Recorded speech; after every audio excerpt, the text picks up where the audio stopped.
I'm glad you could join us for the second episode of Season 2 of the Salem Painter. Today we're going to do something a little bit different than we normally do.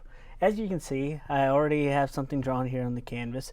This is one of my favorite anime characters, Kenshi, and I like to sometimes draw things like this. I'm not very good at it, but if I get a canvas board, which is what this was done on, I can erase 1,000 times until I get it about how I want it. So, you know, I guess I sort of can draw, but not good, and it takes me forever to do it. But I basically did a sketch of this in pencil, and I will post some pictures of it on the website when I post the painting up on our Facebook page. And basically this is just an acrylic drawing. The rest of it was painted black with acrylic paint.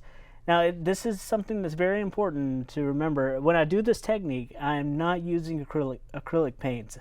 I had somebody on my YouTube channel that was asking us about it because he was attempting to do the Northern Lights painting, and when he would put the paint on the canvas, it would just come out like just a flat smear. And after talking with him about it for a few minutes, I realized that the problem was that he was using acrylic paint. It's a totally different technique. It's also, acrylic paints are very interesting, and they're something I'd like to play with more sometime. But for this technique, I use oil paints, and that's what I enjoy doing most.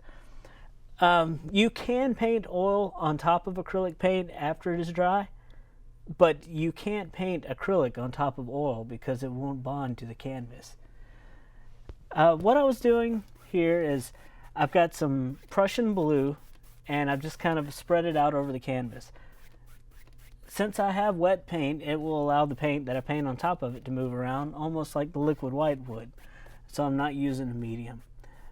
But if you would like, you could also put liquid clear. That would make it a little bit easier. Or, you know, even in some cases you might put liquid white over black just to kind of give it a grayish color. Or you could use the liquid black if you want to do effects like fog coming out from the center. Alright, well, I've got Prussian blue here in the sky, and down at the bottom I've got sap green and Van Dyke brown. And I'll show you why I have that in a minute. Alright, when I did this, I got about this far on it, and I thought to myself, you know, it'd be neat if I could make this look like he's floating in the clouds. And I never did anything else with it. I've had this sitting around at the house for months. So we're going to try to make a gray color by mixing together a little blue, a little brown. Blue and brown together make gray. I know it seems strange, but it works. We're going to mix this together pretty good until it comes out. Oh, that's more towards the bluish side because Prussian blue is a really strong color. So I'm going to put a little more brown into it, a little white. Alright, well that's a little bluer than I wanted, but now that I'm looking at the color, I really like it, so I'm going to go with it. As you can see, my palette is the same palette that I used from the last episode, so we still have a lot of the wet paint, the dirty brushes, but that's okay because we're going to be using the same palette for this painting as we do the other one. And there's no reason to waste the paint, just to have a clean palette.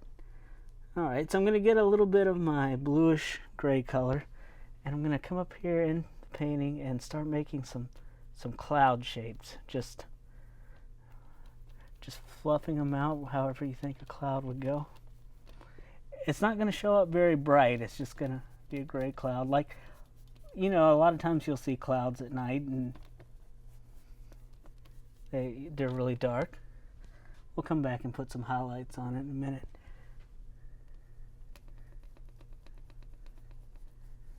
Alright, maybe we're going to have this come across here. Couple more there.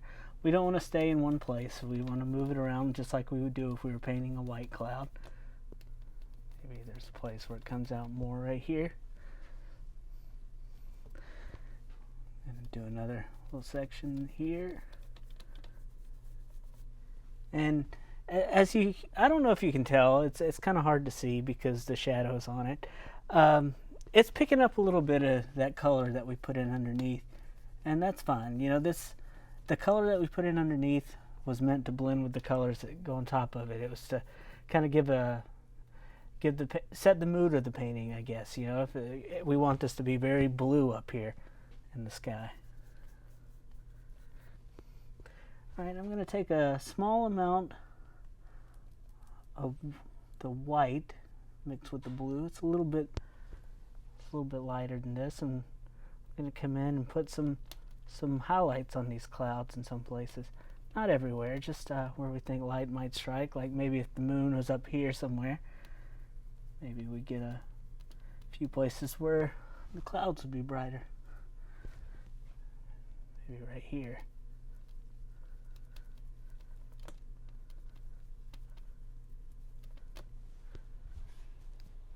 And this is kind of like when we usually do the bushes. All these are separate clouds. We don't want them all to look the same. Kind of reminds me of when I ride in an airplane at night. One of my favorite things to do is look out the window. I tell you, nothing upsets me more than when I get on an airplane and I'm beside someone who shuts the window and goes to sleep immediately. That's terrible. All right.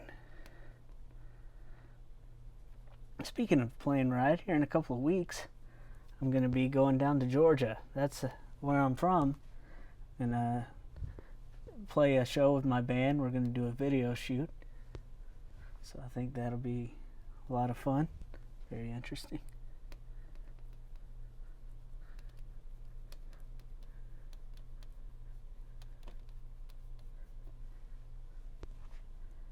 You know, no matter how boring where you come from is, it's always nice to go back there to visit a little while.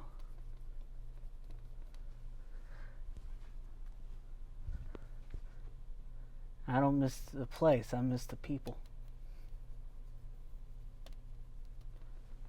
Speaking of people, I had somebody ask me the other day why I don't dress up for the show. They're like, well, you're always wearing your old dirty pants and you never dress up. Why not?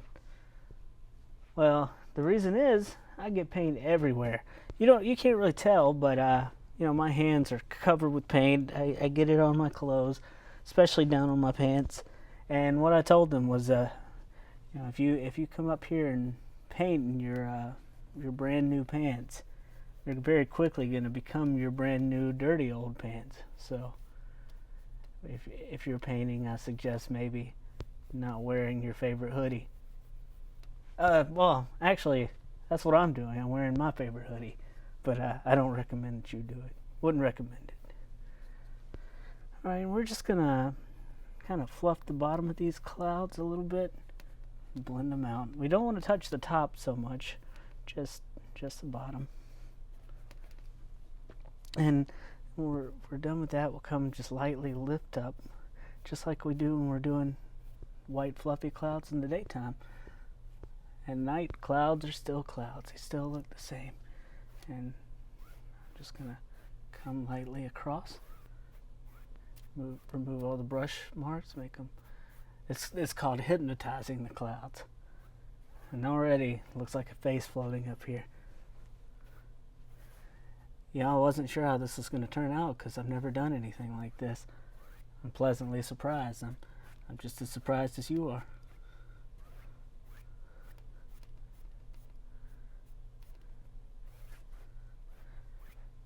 Alright. We don't want to completely blend them out, but down towards the bottom, where it comes towards the horizon, we do want to get a little bit of this white color down here, so it looks like a mist, but we don't want a whole lot, so we'll just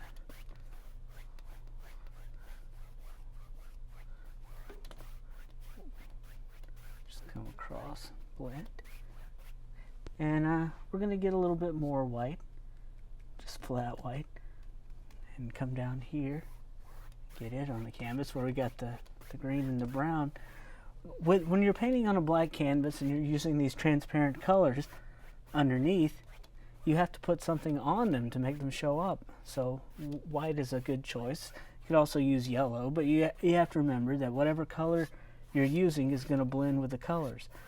And white just makes them a little bit lighter. And since white is an opaque color, it mixes with it and it shows up on the painting. Can't cross this bottom yet. I mean here. I start painting, I get into it, and I can't speak English anymore. Oh, speaking of languages, I've been working on learning some Japanese because my band went on a tour of Japan last year. I've talked about this before on the show, but we've recently found out that we're going to be going back. Unfortunately, our bass player can't make it, so we're going to have one of the guys from the other band fill in, and he's a great guy. He didn't speak English very well, but we had one of the other band members with us that did speak it well. I'm hoping this time to be able to talk to him more directly. That would make me happy. Alright, a little bit more blending up here. There. Okay. Alright, next, this show was set in Japan back in the Meiji era. So this was, it was pretty much around the same time as Tom Cruise, The Last Samurai. That was a ridiculous movie, but I loved it. I like Tom Cruise.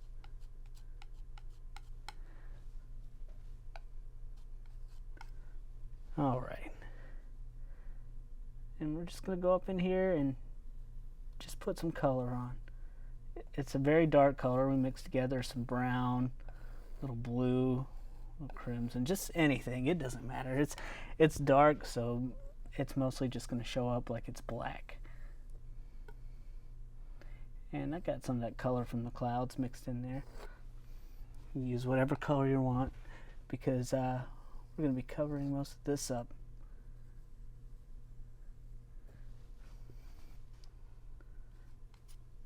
Maybe I got another little peak that comes up right here, goes across this one.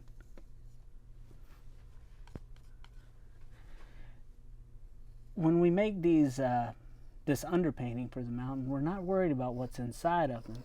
We just want to make sure that we have a good edge here. Most of the rest of this is just going to be blended out. All right. Now next we want to take a clean dry brush, which I don't have one, so I'm going to have to get my paper towel and dry this one off. I never did clean the brushes between the episodes.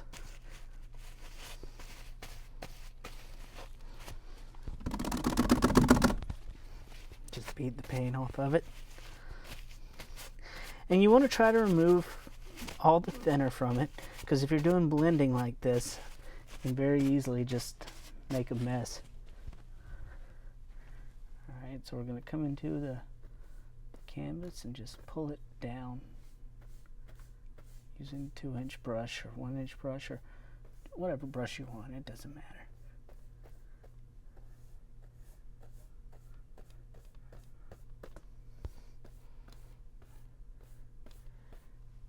Alright, already you can see how the mountains are starting to form, little highlights, things like that. And even at night there's going to be snow-covered mountains, but you don't want it quite as bright as you would have it in the daytime. So I'm going to mix some other colors in here, maybe a little bit of blue, a little bit of brown. Not a lot, just a little, because snow tends to stay kind of bright, even at night. And we're going to do the same thing that we always do with it. We're going to just come down with it and let the paint break. Don't even apply any pressure. Just let it break. If you start to run out of paint, get more, because we're not pressing this down. This is no pressure at all. The canvas is taking what it wants and leaving us with what's left.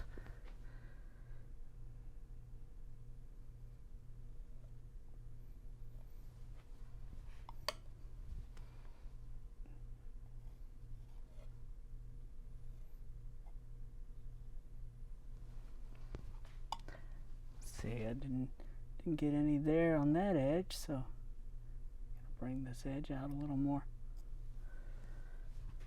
If we don't like something, we can always change it. And maybe a little more snow right here. And anytime you make a highlight, you've got to make a shadow. So we're going to use some of that dark color that we used in the clouds and just go the opposite direction to make our shadow. You know, a lot of these paintings I end up selling or giving away for different things. But this one was actually one I made for myself. So,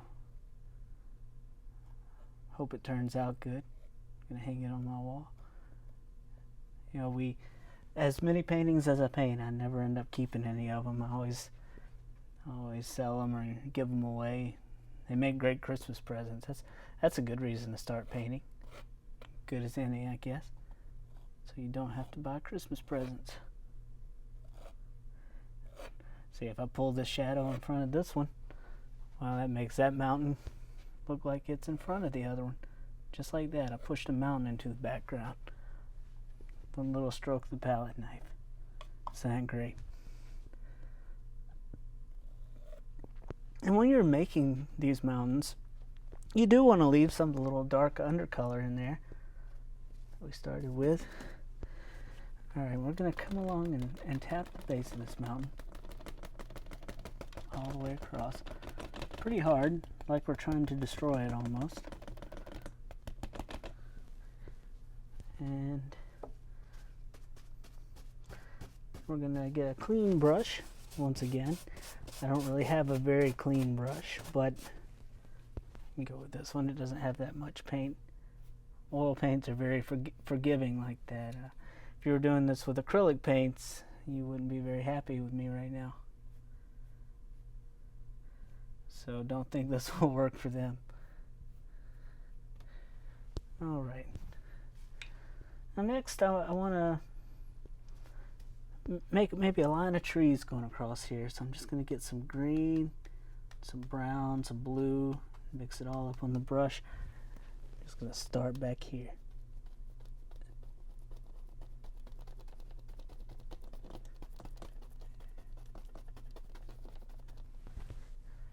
We don't need any detail here. We're just making some basic shapes. And you're not really going to see much in the way of color because it's very dark, but you can go through and maybe put some green with a little bit of white. Make a couple of them look a little bit brighter.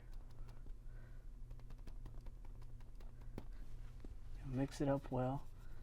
So you want that green color. You don't want it to look like putting snow on the trees. Think about where your light's coming from. It's coming from up here because there's a moon here lighting up the clouds.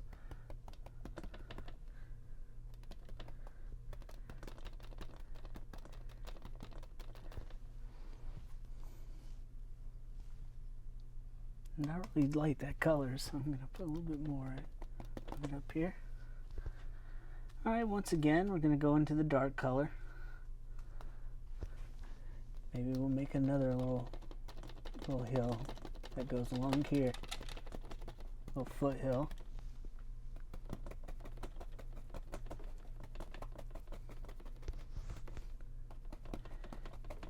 You know, when I went to Japan, I didn't notice as many like evergreen trees like we have here. There were a few, but there were more deciduous trees, and it almost looked tropical in some places. I went to Tokyo, Osaka, and Nagoya.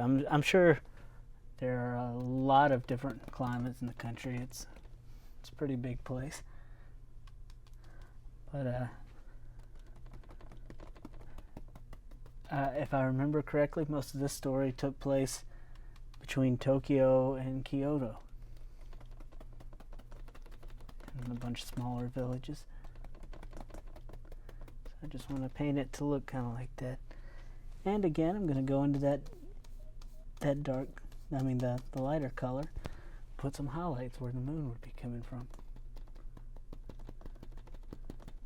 And we don't want to do these just straight across, just think about how a tree line would look if you're looking at it off in the distance, just going up and down, up and down.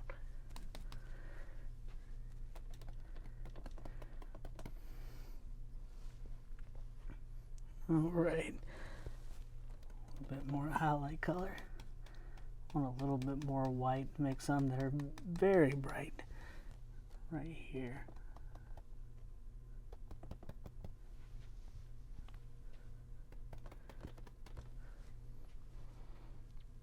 Alright, I think the next thing we're going to do is take our filbert brush, get a little brown on it, and we're just going to scrub in some land here.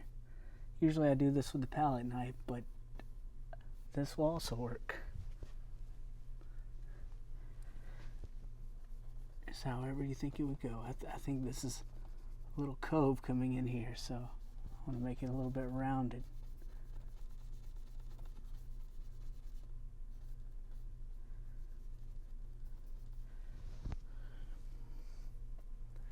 And that's all the detail I need there. I'm gonna end up putting some other stuff in here, so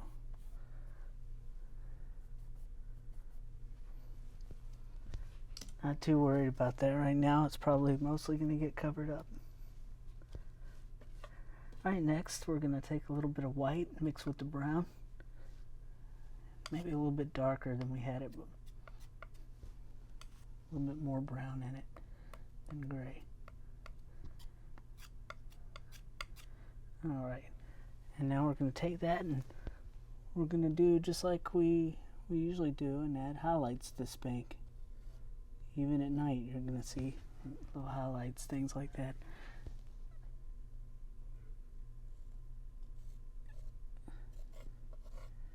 One thing you'll want to avoid is just going straight up and down with them. You want them to go off to the side, or else it's going to look like you have cliffs everywhere you go. Which is okay if you want that, but that's not what I want here.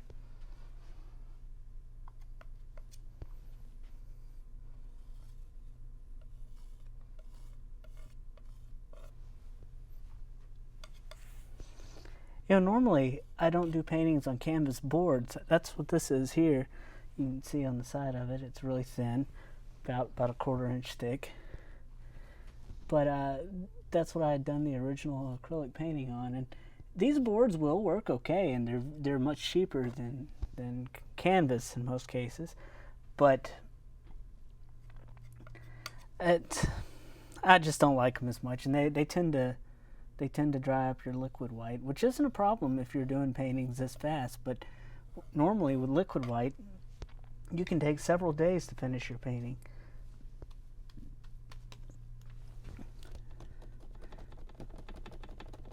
Another little row of bushes there, and maybe get a fan brush, get some of that same color. Go along and put some grasses up on the bank, because we don't want this land to just look like it's floating over the trees.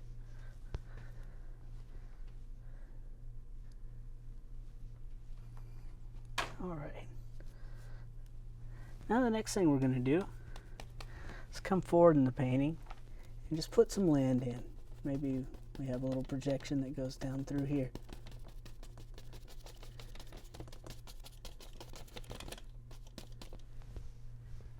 And as you can see, where we put that brown and white down here, it mixed with, well, the brown and green, it mixed with the white and created what looks like a lake.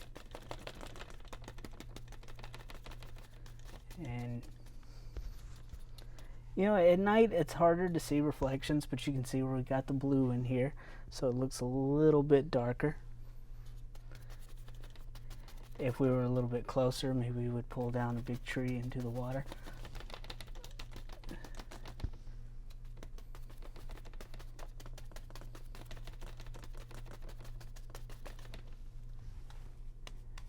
And you know, it really doesn't matter what you put down here.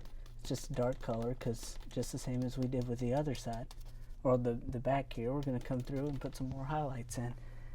Maybe this time go a little bit brighter with them, add a little bit more white. bit more sap green. You don't want to get it too bright or it'll start looking like it's daytime. And as you can see, just like when we're painting with the normal highlight colors and we have the dark underpaint, it starts to pick up that paint as we go down, and it automatically gets darker at the bottom. We want it to be dark. We want to leave a lot of these dark areas, especially in a nighttime scene, because more than ever in a nighttime scene, the dark is more important than the light. Of course, this is a little bit brighter than you'd normally see things outside, because if we made it like you'd normally see it, we wouldn't have an interesting painting to look at. And so I'm gonna go back into our sky a little bit and just put some of that blue in there, just going across these stars. And as you can see, I painted a few stars on with acrylic a while back, and this is gonna cover them slightly, but it's a transparent color, so you'll still be able to see it through it. Maybe back here. You gotta be careful not to get it on my character there. I worked really hard on him. Don't want to mess him up by spreading paint across him. Alright, now we're gonna take our filbert brush again. I really like this brush for things like this. And I'm gonna make a branch that's coming out across here.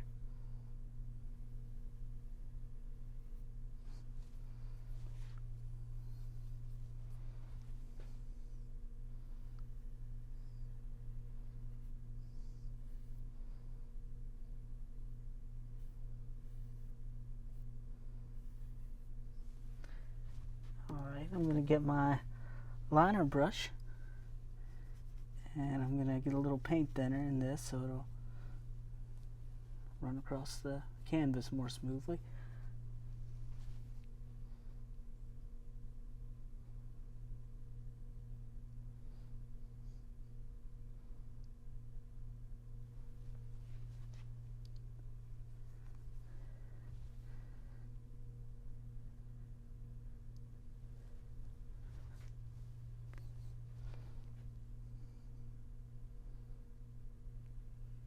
Maybe another one right there.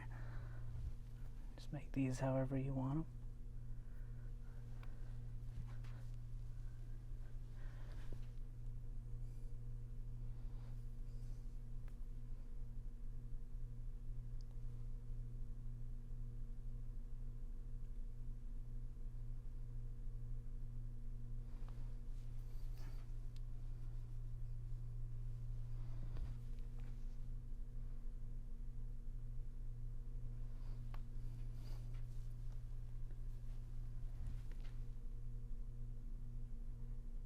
You know, at home you have a lot of time, so you can make as many of these little branches as you want, but we're not going to spend too much time doing this. We're just going to put a few and move on.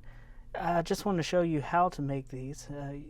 When you get paint on your liner brush, you want it to be very thin, and as you paint it, you want to spin your liner brush so the paint comes off evenly.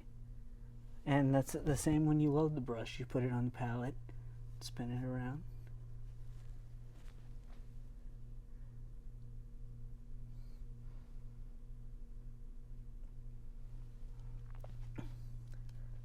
Now, I think I want to make some cherry blossoms. This is going to be a cherry tree. So I'm going to take a little bit of white and mix in a little bit of red or vermilion, make a pink color.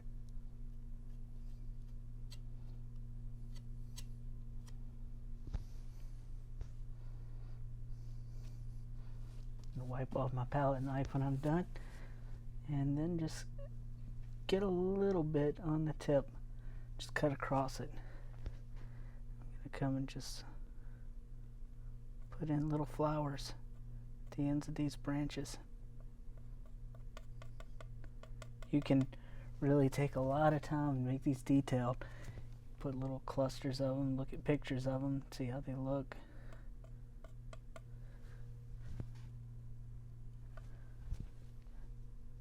You know, I'd like to go to Japan sometime during the cherry blossom festivals.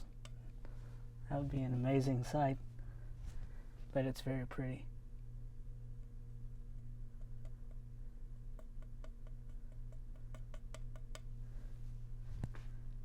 And what I'm doing, I've just got a little bit on the end of the knife. Not much at all. You can make some of them a little bigger if you like. You don't have to do it just like I'm doing it.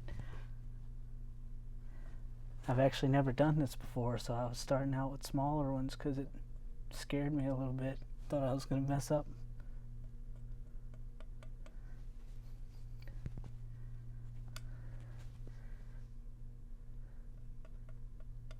Maybe this one's a little bit closer, and all these are a lot bigger.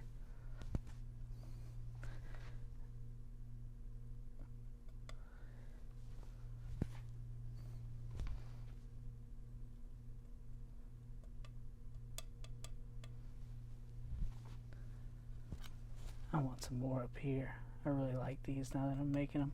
Lots of little leaves, blossoms.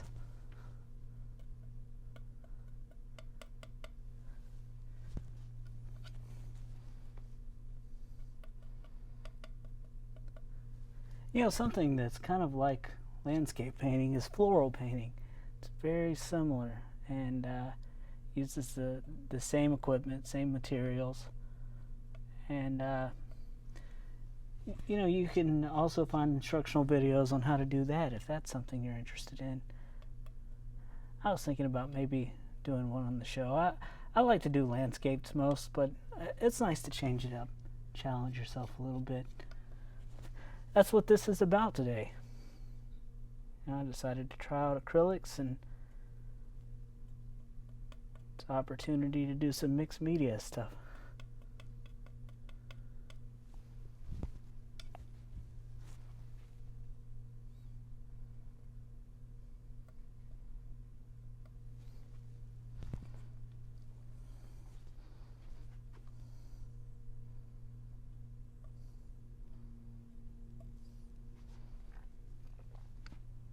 Alright, I'm going to put a few more of those on and call it done, because I don't want to spend all day doing cherry blossoms. Maybe there's a few down here that fell to the ground. You know, I've seen pictures when the cherry blossoms are falling, and sometimes it looks like it snowed cherry blossoms. The whole ground is covered.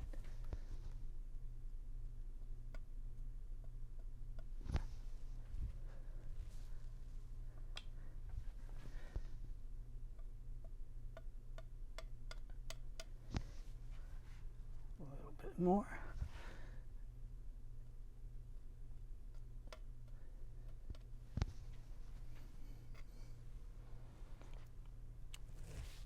Alright. Now, I think I'll make this land projection that we created going around. So this just looks like a little lake.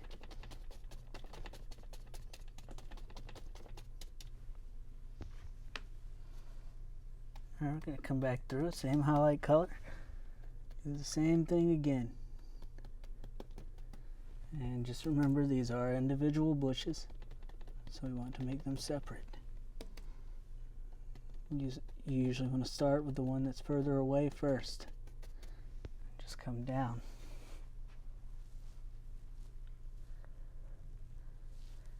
And I think that maybe on the other side, like another tree.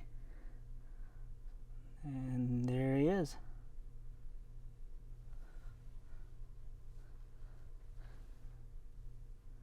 We didn't have a tree before, but we do now.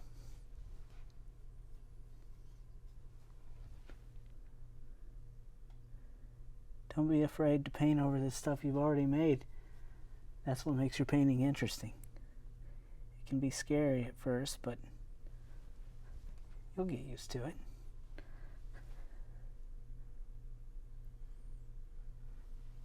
Maybe this is another cherry tree. I should paint some more blossoms in here.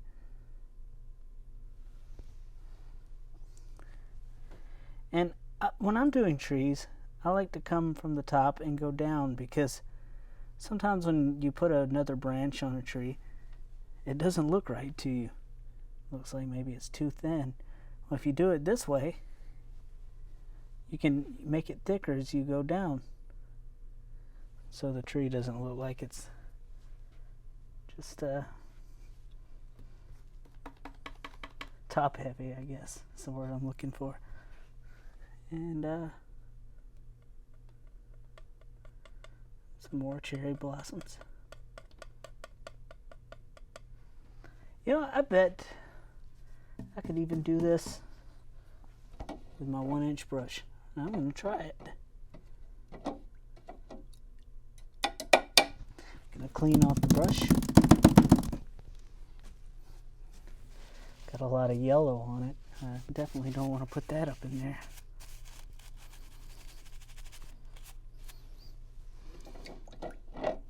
Yeah, I'll clean it again.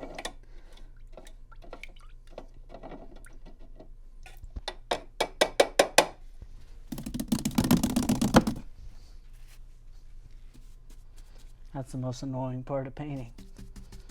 Cleaning the brushes.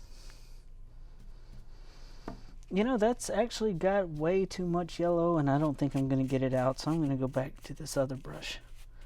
Just wipe the blue out of it. And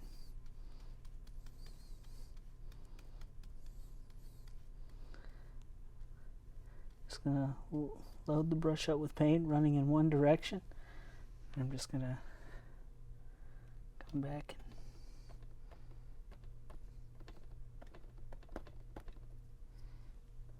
You know, this is actually working okay, but I did prefer the ones made with the palette knife, so I'm going to go back to doing that. You never know until you try.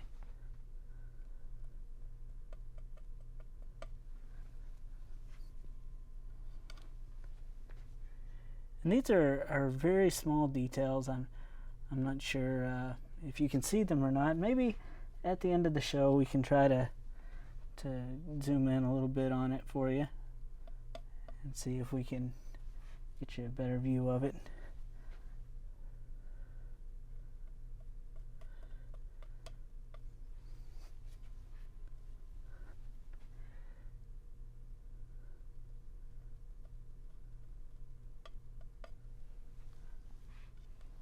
Maybe do a few out from the tree. Maybe it's on a little small end that we can't really see, just a little twig hanging out there somewhere.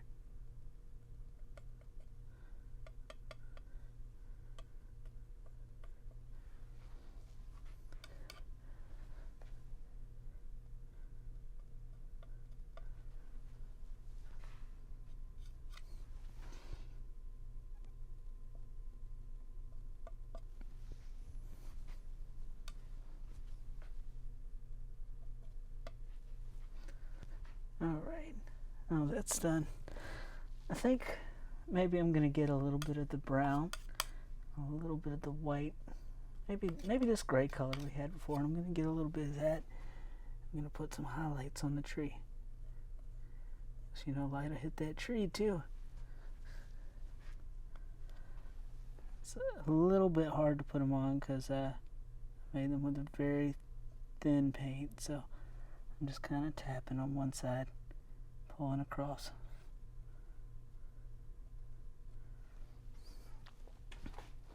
Alright, now that we got that done, I need to do something about the tree's bottom because I gotta cover up his feet.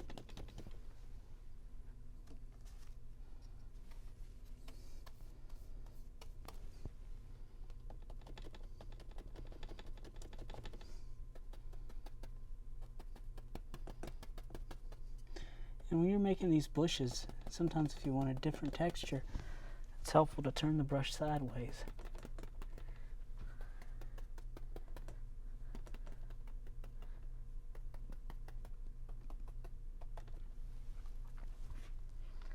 Alright, I'm going to come back and put a few more of those cherry blossoms on the ground below this tree, like I did the other one.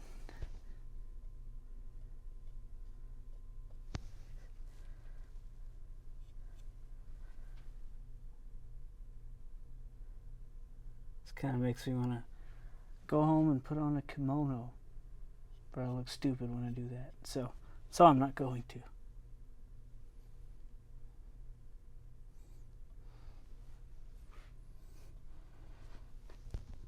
Nah, kimonos are alright. Alright. Now there's one last thing I wanted to do, which is why I put the blue up in the sky. I'm going to take a fan brush, put a little white in it, a lot of white in it, and I just want to make a mark here in the sky, come back with it, make a shooting star, and as it drags back, it's going to pick up those colors, maybe a couple of them, another one here,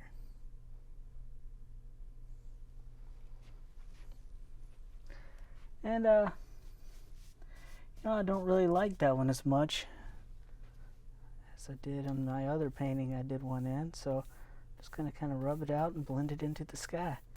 Maybe turn it into some northern lights or something. Just whatever you want to do with it. The night sky has all kinds of colors in it, so it's neat to try things like this. Actually, I really like that a lot, so I'm going to go ahead and make it an actual northern light here. And to do that, just put a streak of white in the sky, and I pull it up through the transparent blue that I already had on the canvas. Just straight up, or tilted, it doesn't matter. Northern lights go in all sorts of directions. Of course, if you rub it too much, you lose your little edge there, so go back and put it in.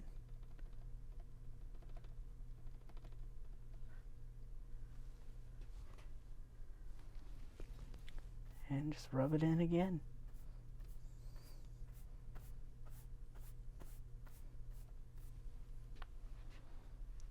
Wow. I'm glad I did that. See, some of my mistakes make the best paintings I've made. And sometimes a painting that I hate and I think is a terrible, terrible mistake, someone else loves. Put some back here at the top. Looks kind of bare there where it's just a black acrylic paint. Kind of bring it into the painting a little.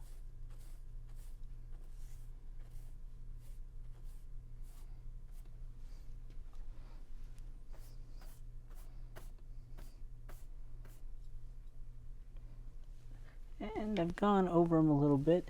Great thing about oil paints is they don't dry very fast, so I'm just going to take a paper towel, go back over this area, and wipe it right off.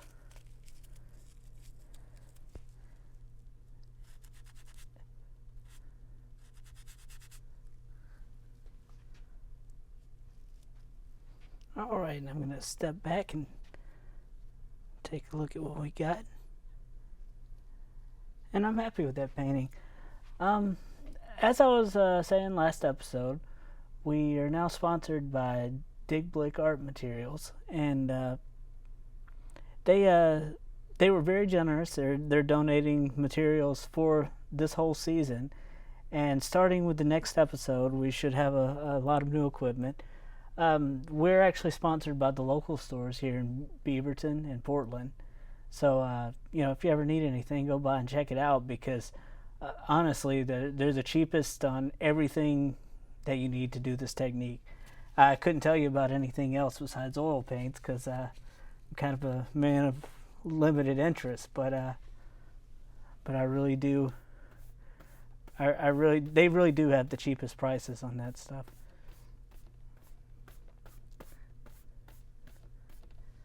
And I think the next episode we're gonna have a new easel, so I won't have to sit here and hold this like I usually do, make a big mess of everything, and we'll see how it goes. And as always, if you have any questions about this technique, feel free to contact me. I'd love to answer any questions you may have. If you have something you want us to do on the show, ask us about that. Maybe we can do it.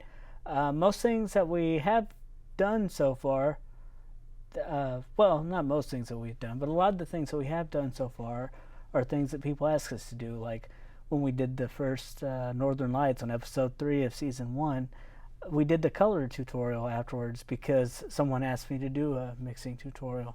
I could always use new ideas because when you're coming in here making so many episodes, eventually you're going to run out. And anytime somebody else gives you an idea, it makes things much easier. It gives, from that idea, I come up with more ideas. So it just kind of branches out.